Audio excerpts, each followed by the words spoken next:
topics and opinions expressed in the following show are solely those of the hosts and their guests and not those of W4CY Radio, its employees, or affiliates.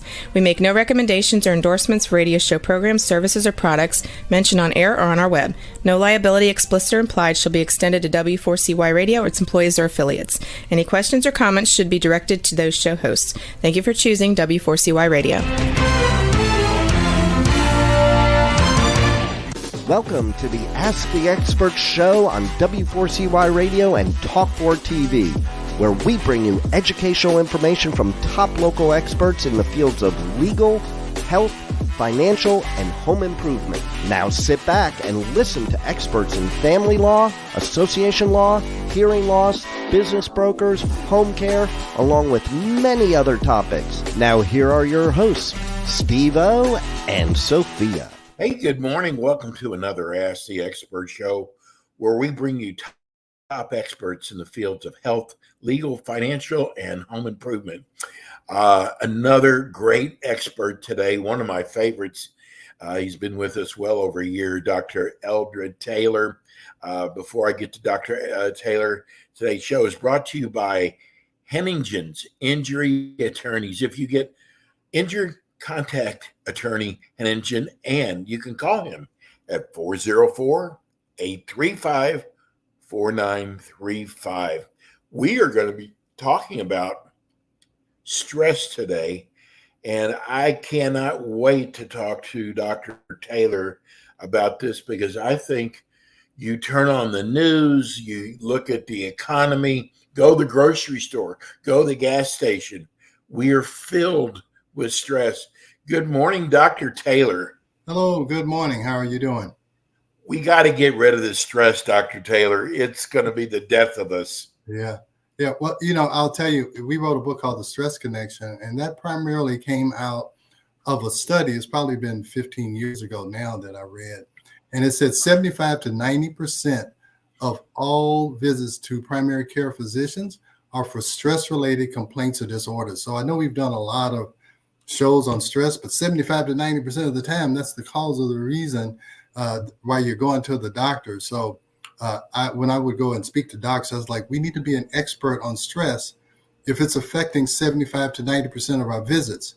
So, like I said, this is one of my favorite topics because it is connected to everything from weight loss to hormones to mental function to how your gut functions to cancer. So everything has some connection to stress. Well, I got to tell you, Dr. Taylor has got a wonderful practice in Atlanta. If you are, for some reason, listening to the show or watching the show today outside the Atlanta area, Dr. Taylor also does telemedicine. And Dr. Taylor, why didn't we think about this years and years ago? Why did we have to wait until a pandemic reached us? Yeah. Well, early on, if you didn't have a license in a particular state, you couldn't practice whether you were in person or whether you were, doing something online. But with COVID, that all changed because, people couldn't travel. People couldn't go to the doctor. You didn't want to sit in a waiting room that had 30 other people in it. So the laws really loosened up. And then it's just technology. Now, if you go to a doctor in person, it's very unlikely that he's even going to put his hands on you. Maybe you get a stool, you get a prostate exam, once every couple of years. But so much is technology now. You do heart scans, you do MRIs, whatever. So telemedicine can do a lot. You can order labs and get them sent, to you wherever you are in the world. So it makes a lot of sense. And people are so mobile. You'll have a doctor, while you're living here in Atlanta, you move to Nashville or Louisville or whatever, and it takes you time to find a doctor. You can still communicate and be treated by the doctor, that you're in your original city or whatever. Dr. Taylor, we usually discuss what we're going to talk about on the show. And I don't mean to throw you a curveball, but I trust you so much. They say that we're living longer, which I'm sure it's probably true. Mhm. But I start looking at the people who are passing in their 50s, in their 60s, Yeah. and people who were supposedly healthy. Yeah. And I'm not the healthiest person. Mm. And we were talking before we went on the air that everything seems to be surrounded by weight and even sleep. I didn't realize sleep was so important, Yeah. but I really feel like I look back and I look at how stressful things are. I mean, might be going to a nuclear war. You know, if you go to the grocery store, if you go to the gas station, I mean, everywhere we look, there's so many stressful things. Yeah. How do we take some of the stress out of our life so we can live longer? Yeah. Well, my little 4-point stress strategy is number one, if at all possible, remove the stress. So if it's a job that's stressing you out, I actually have a patient I saw yesterday. She actually is my wife patient because my wife is originally trained in psychiatry.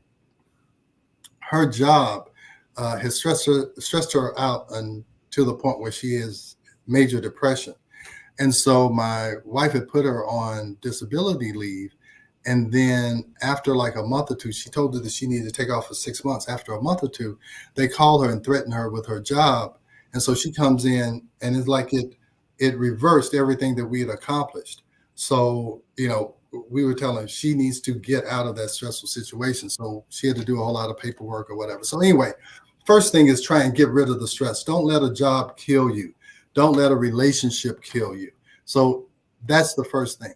The second thing is try and change how you respond to the stress. Like turn off CNN, turn off Fox News. Just don't. I agree. If the world blows up, there's nothing you're going to be able to do about it. You're just going Dr. Taylor, let me just interrupt you for a minute Yeah. because there's something going back to work. I have noticed that a lot of friends of mine Uh-huh. that their jobs, that the companies they're with are now asking them to do a lot more work, not Right. any more money, Yeah. but so they don't have to have so many people on staff. And I am noticing that more and more. And I notice that's what is causing some of the stress out there. Yeah. And sometimes you see what happens, and I see this in the patients that I see, is that they're working from home, but they're working from the time they wake up till the time they go to bed. So Right. instead of having an 8-hour day where they go somewhere, they work, they come home, they relax, they'll start working first thing in the morning. And some of these companies, because they're international, and these salespeople, they have to answer sales calls in China and answer sales calls here. So they're getting Right. paid. Yes. And so you think you're better off by working from home, but really you're working twice as hard, and you really have no guideposts of when to begin work and when to stop. So you're working yourself to death. And I tell these patients, hey, look, this job will kill you. And you know what they're going to do? They're going to go and find somebody else. They're not, Yes. and your wife or your husband, your children, they're going to be, at the funeral home crying, and your boss is just going to go back to work the next day.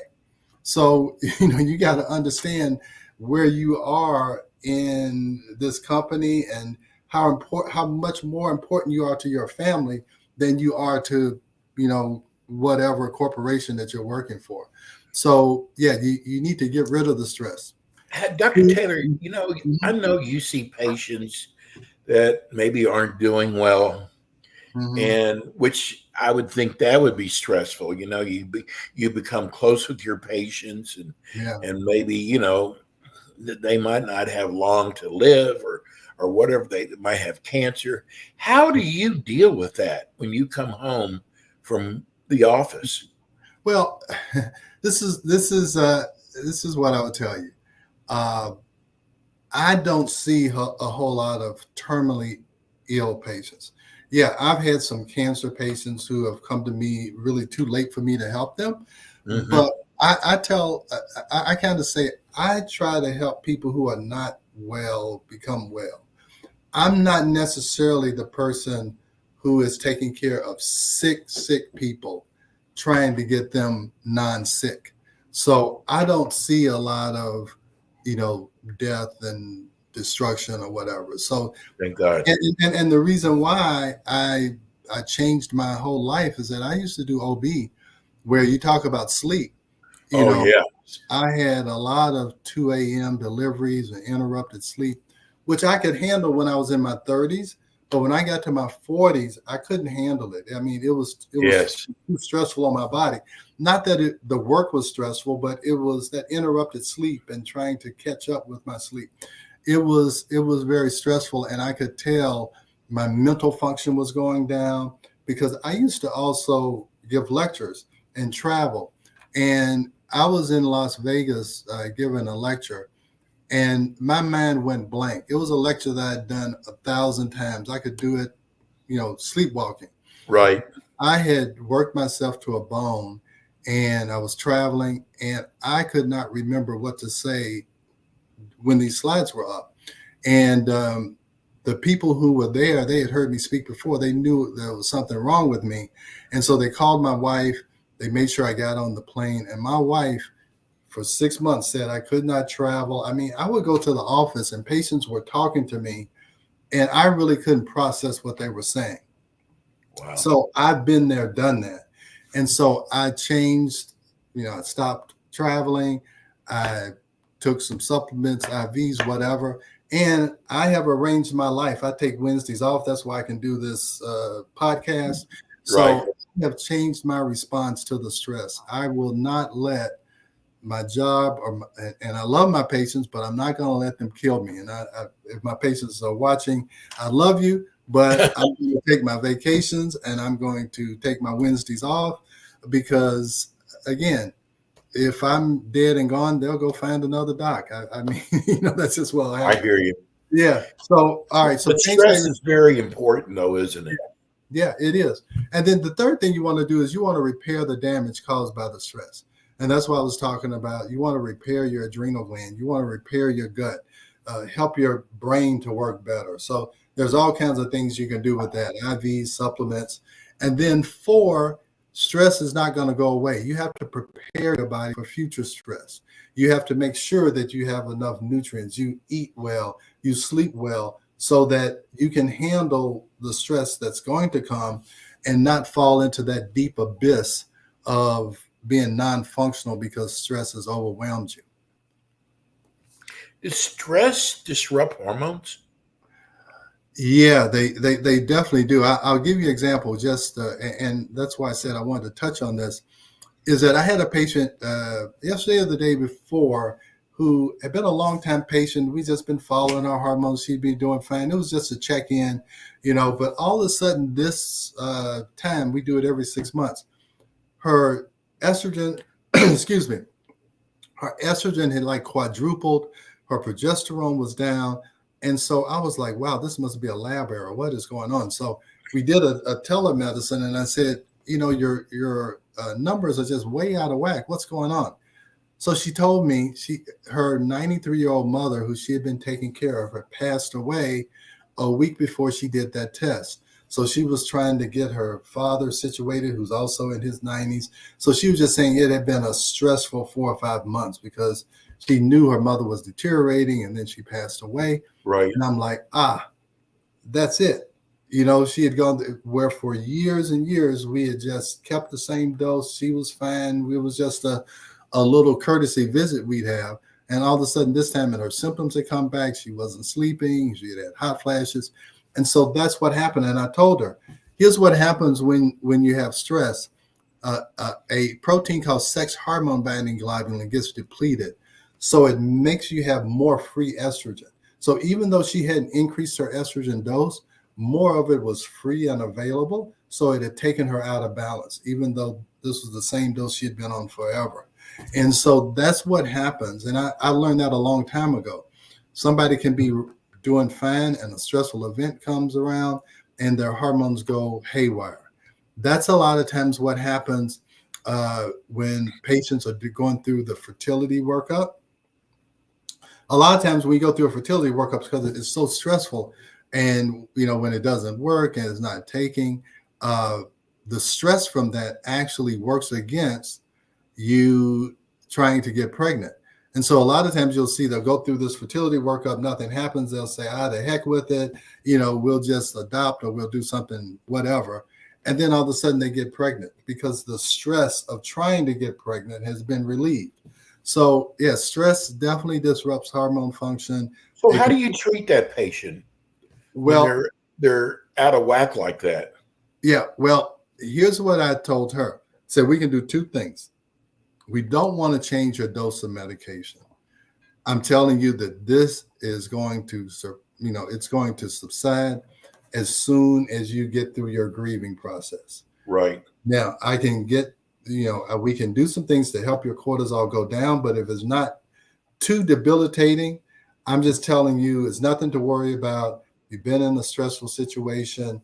Hopefully, her parents were 90. She was doing well. She was like, she's in a better place. She's not, overly grieving. She's really kind of relieved that her mother's not suffering anymore. So hopefully her grieving process will be short-lived. Probably the most stressful stuff she's already gone through. Now it's more of a recovery stage.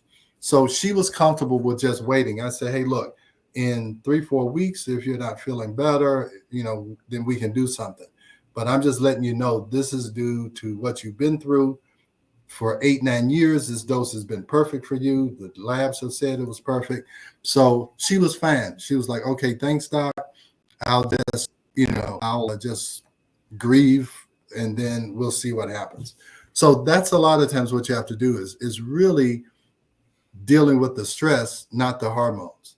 If you can get the stress back in line. Now, the other thing you can do is give supplements like adrenal adaptogens like ginseng, rhodiola. We have something called Adrenacare that we can do to try and help people to adjust to stressful situations. And I also tell people when I'm talking about prepare for future stress, you want to take vitamin C and this adrenal supplement because that helps you to accommodate stress better. It helps you to adjust to stress better where you don't totally decompensate when you're in a stressful situation. I'm just amazed how stress can affect fertility. Yeah. Oh, no doubt about it. It also, it decreases sperm motility in men. It decreases testosterone function in men. It causes anovulation, or women don't ovulate when they're under stress. And so a lot of times when they don't ovulate, it throws their menstrual cycles off. And it's all due to stress. College, it's long been known that two things happen. College girls, if they're rooming together, their menstrual cycles will start to be identical. They'll start to menstruate at the same time. And the other thing that's shown is that when it's around test time or exam time, that a lot of times these women, these girls or whatever, they will begin to have irregular periods. Their PMS is worse because the stress of that exam period ends up throwing off their menstrual cycle. So stress causes anovulation, which is going to lead to infertility or temporary infertility. Also, it decreases sperm production, decreases testosterone. So yeah, it has a big impact. And maybe it's an evolutionary thing where the body says, hey, there's a lot of stress going on. Pregnancy is a stressful situation for the physical body. So maybe we don't want to have these two stresses going on at the same time. So it may be a protective, mechanism for the body to not physically stress a woman out at the same time she's emotionally or mentally stressed. So stress can actually make menopause worse, and it can affect erectile dysfunction. Yeah. So here's the deal. Well, let's talk about erectile dysfunction. Okay. So when you're under stress, that means you have a lot of adrenaline. I mean, you're in this fight or flight mode. Well, in order to have an erection, the other part of your nervous system called the parasympathetic nervous system, which is what we call the rest and digest nervous system, that has to be dominant in order to have an erection. Now, men may remember, or maybe you go through it now every once in a while, even if you don't have erectile dysfunction, if you're stressed, we call it performance anxiety. When a man is worried about performing, it's more likely he's not going to be able to perform. That's because he's so anxious about having an erection. He doesn't have an erection because his parasympathetic nervous system, which is the more relaxation type nervous system, is being overcome by the sympathetic nervous system. So stress has a part in erectile dysfunction. Now, there's also a cardiovascular blood flow part of erectile dysfunction, but the nervous system definitely has a part in it too. Now, just like I was talking about with the patient who her mother passed away, so that's menopause. So a lot of times women are going through menopause, sometimes in a very stressful part of their lives. You're talking about in their late 40s, early 50s. A lot of times that's when kids are going to college. A lot of divorces happen during this time, or they've happened previously. So, they may be a single parent, or they're worried about how they're going to pay college tuition, or now their parents are sick. They're 40 or 50, their parents are in their 70s and 80s. So they have all this stress going on. And at the same time, their body is going through a major change. And whenever your body's going through a major change, it's going to be stressful and it's going to cause what I call imbalances. So you have that natural change of menopause, and then you have the stress that may be exacerbating the imbalances. So now you have a worse situation. So you have to look at the actual female hormones, but we always, look at cortisol in these menopausal women to see if that needs to be addressed also. Dr. Taylor, your wife carries some of the best supplements around. Yeah. Is there a supplement for stress or something that takes the edge off? Oh yeah. We have a supplement called Serene Calm, and it's actually our Great best name. Yeah. It's our best-selling supplement. I mean, it really is. So its major ingredient is something called phosphatidylserine. And phosphatidylserine, it tells this little gland in your brain called the pituitary gland, it tells it to go back to its normal cortisol rhythm. So cortisol should be high in the morning and low at night. And cortisol mobilizes glucose so that you have the energy to do what you need to do during the day. So it's high in the morning, so you're energetic. At least you're supposed to be energetic. You get tired in the evening, you go to sleep, and then it starts all over the next day. When you've been under a lot of stress, cortisol can be abnormally high. And sometimes what will happen is it'll change its course, and it just is this straight line. So in the morning, you don't have energy. And then at night, you are tired, but you can't go to sleep because cortisol is still running. And then that also causes problems with weight when you don't sleep and your cortisol is up. So to make a long story short, we use Serene Calm in the evening so that it can help make cortisol go down like it should. And the pituitary recognizes that that's the normal course. And then we have another supplement called Adrenacare Glandular, which has things like cordyceps, rhodiola, ginseng. All of those things are called adaptogens. And they're called adaptogens because they help your body to adapt to stress by making something called heat shock proteins. So anyway, not to get too technical, it will raise low cortisol and it will lower high cortisols. So when we have an issue like that, those are the two supplements that we use. We use the Adrenacare Glandular, and then we use something called Serene Calm. Now, just to give you another point, our supplement line is big on combining different ingredients. We feel like a patient's only going to do 2 or 3 things on a consistent basis, long enough to get an effect. So for cortisol, we have 2 things that we use, and they're very effective. So we just don't believe patients are going to take 10 supplements on a regular basis. I agree with you. Yeah, I totally agree. So almost all of our supplements are combination supplements to target a particular problem so that it can actually be effective and the patient can feel the effect. And we feel like the patient needs to feel the effect the first 30 days or they're probably not going to reorder it. So like I told you, Serene Calm and Adrenacare, they are our most popular supplements. And I think they are so popular because they are effective, and because so many people are dealing with stress and stress-related complaints.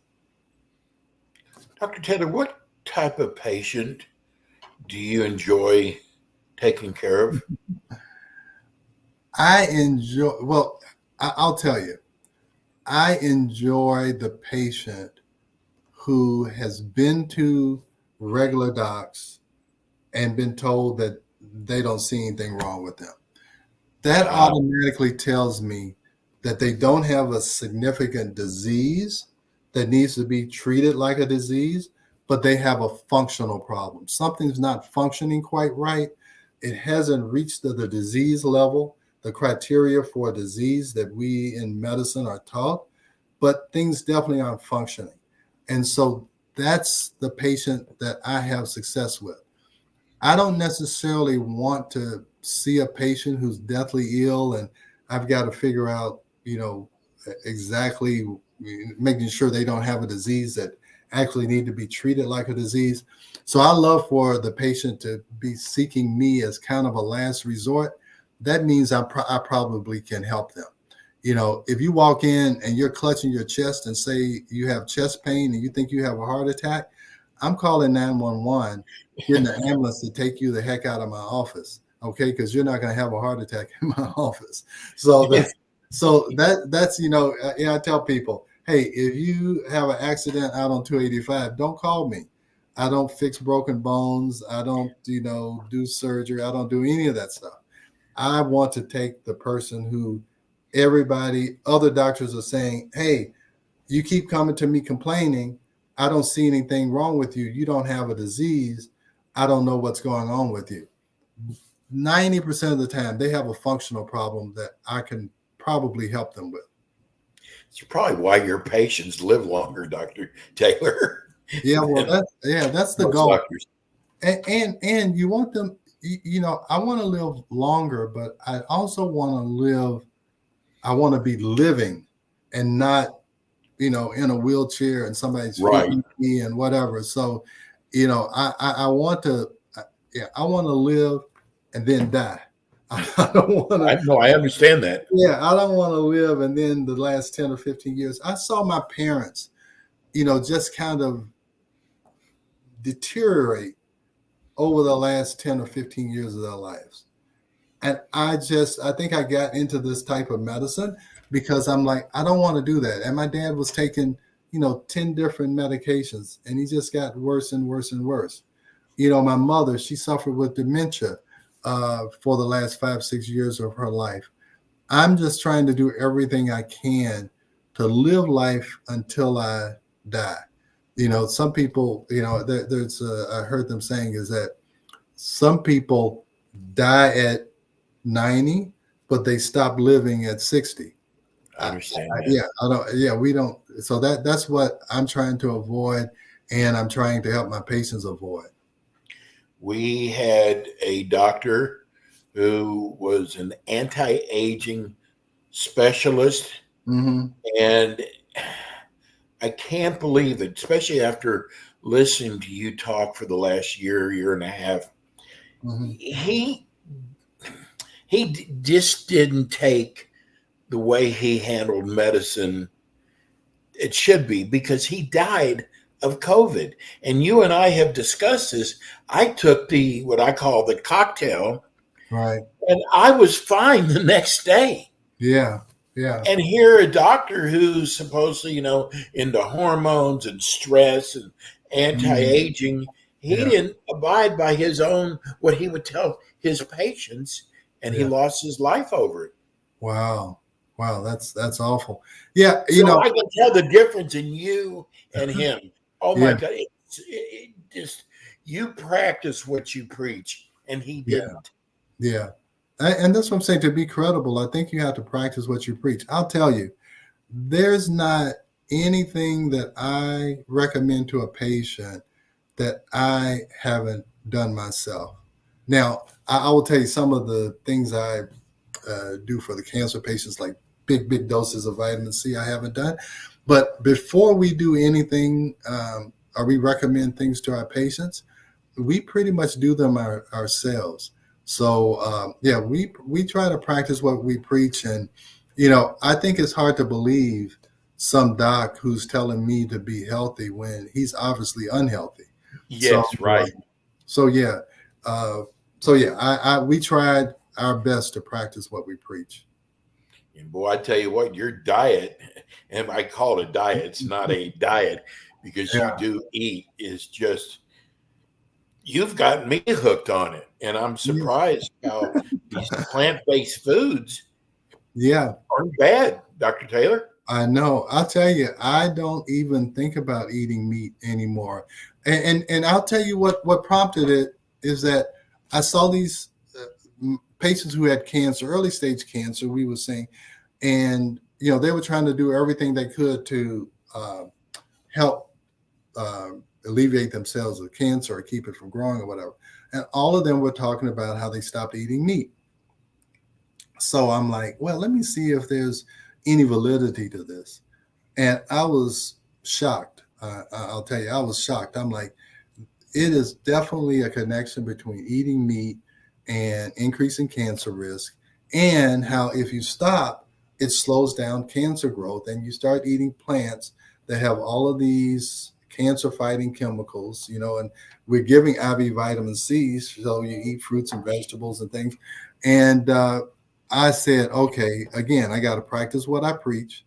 And so I went to a plant-based diet. My daughter kind of got me started on it also. And I'm telling you, I love it.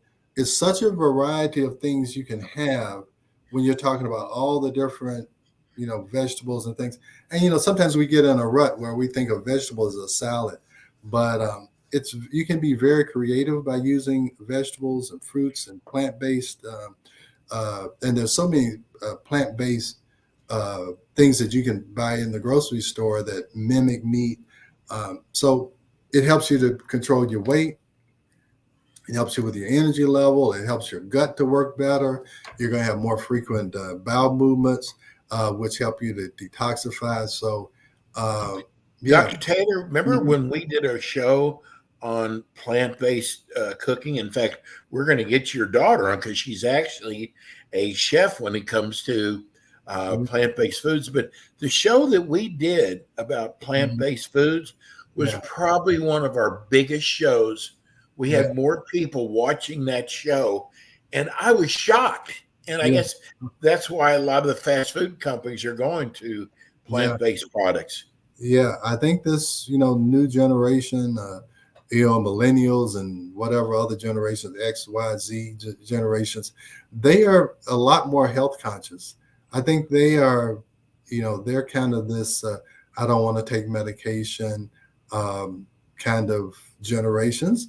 And so they're concerned about the environment. They're concerned about, animal protection. So, it's become very popular. If you go on YouTube, there's all kinds of plant-based chefs show you different things you can do with plants. We make carrot hot dogs that really taste like hot dogs, and they're really carrots. It's just all types of creative, innovative things you can do with the plants. And you can learn it all on YouTube or Google, or, there's all these plant-based chefs and cookbooks. So it really opens up a whole new line of thinking when you're talking about what you eat. Well, the name of your practice is Taylor Medical Group. Actually, you can go to your website. It's www.taylormedicalgroup.net. Make sure you put the .net in there. We had several people call us and say it's not working, but you got to put in .net. Dr. Taylor, for those who are listening on radio, give them your phone number also. Yeah. Our office number is 678-443-4000. 678-443-4000. And then again, you can go on that website and you can book an appointment.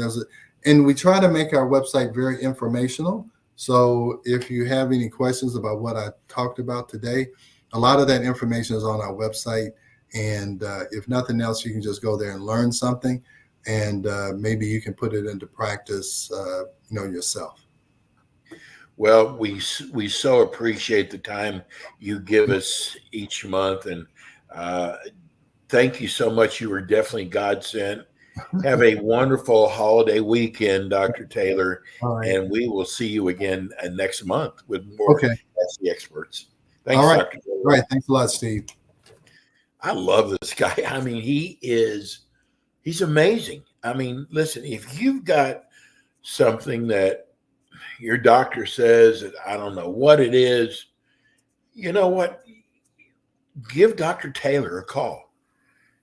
Go to his website at taylormedicalgroup.net. And I'm not saying for sure Dr. Taylor can help you, but I got to tell you something. You got a much better chance. I'm just so glad we have him. And that's going to bring us to the end of the show today. We will be back with you again next Tuesday with more Ask the Experts. Next Tuesday's actually going to be, we'll probably repeat today's show because that's the 4th of July. And that'll be our first time we'll be doing a repeat. So it'll be repeating today's show if you missed any of it. Have a wonderful week. God bless everybody. See you soon. Thanks for tuning in today to the Ask the Expert show on W4CY Radio and Talk4 TV. Tune in next week and every week to hear more from our experts on personal injury, insurance, air condition repairs, estate planning, Medicare, and many other topics in the areas of legal, health, financial, and home improvement. See you next week.